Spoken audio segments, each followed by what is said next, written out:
real quick, this ain't really a production video.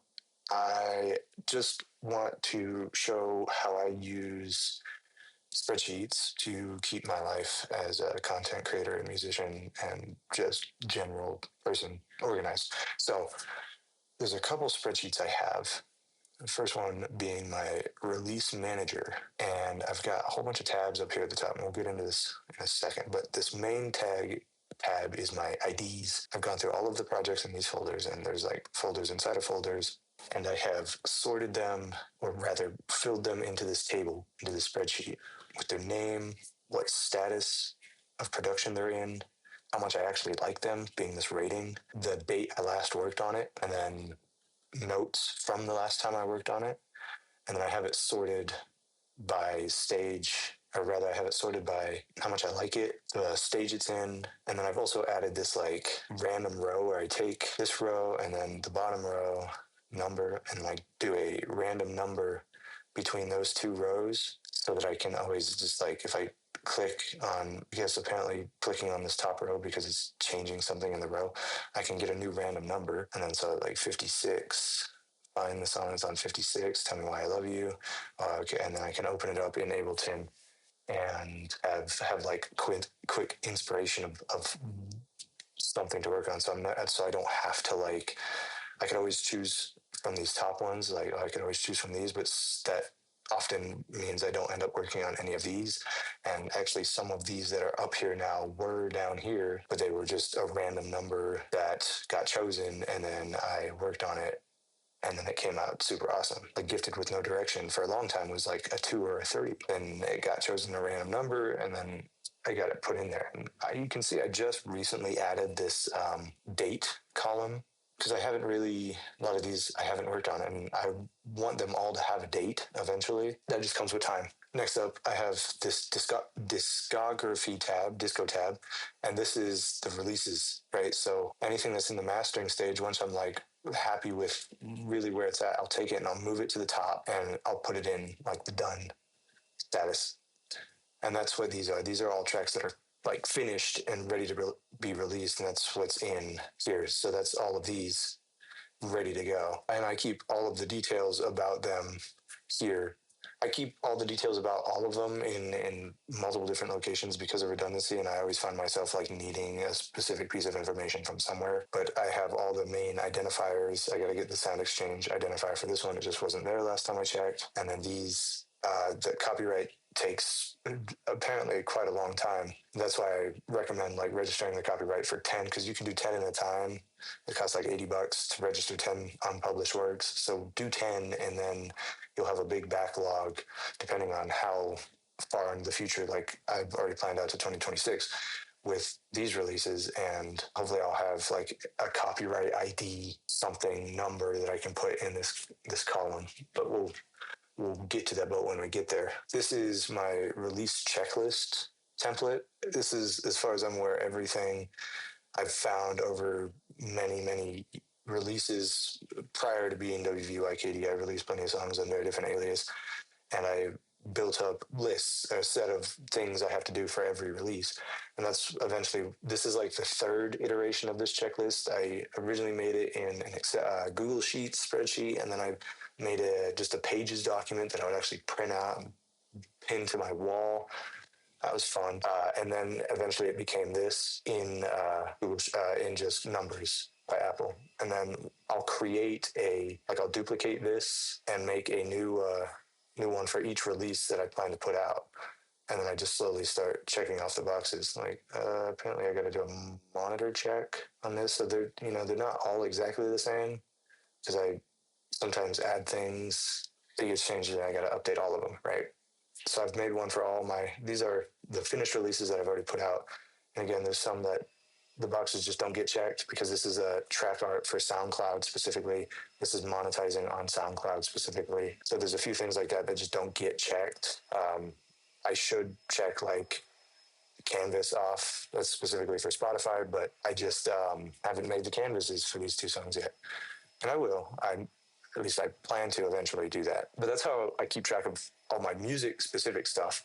But then I've got another sheet for just content and videos in general. And this is the template. So this is the general for the year. What I've done is I've made a calendar like vertically or horizontally, each with 3 slots so that I can put out cap myself at max 3 pieces of content per day. And then what I do is I will go in and highlight the days I want to put a piece of content out, and I will color it in correspondence to my key and then put the code in so I can still see exactly what it is in case there's any confusion.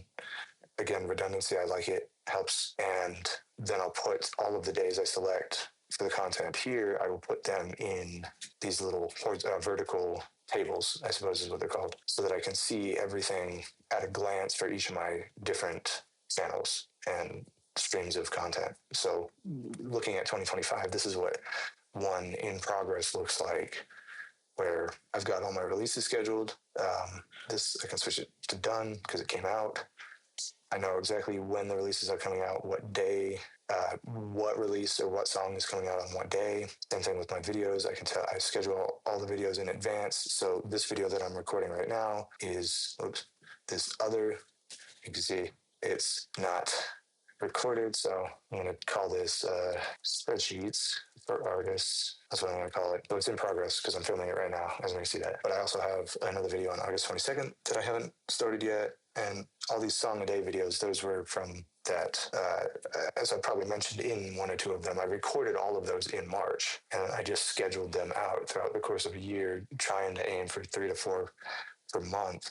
And then I can just go and upload them all and see exactly when they're coming out. And then I started the Minecraft videos in a little gaming channel slash vlog channel. And that's what all these videos are, where I can see what game is going out on what day, what status each of them in.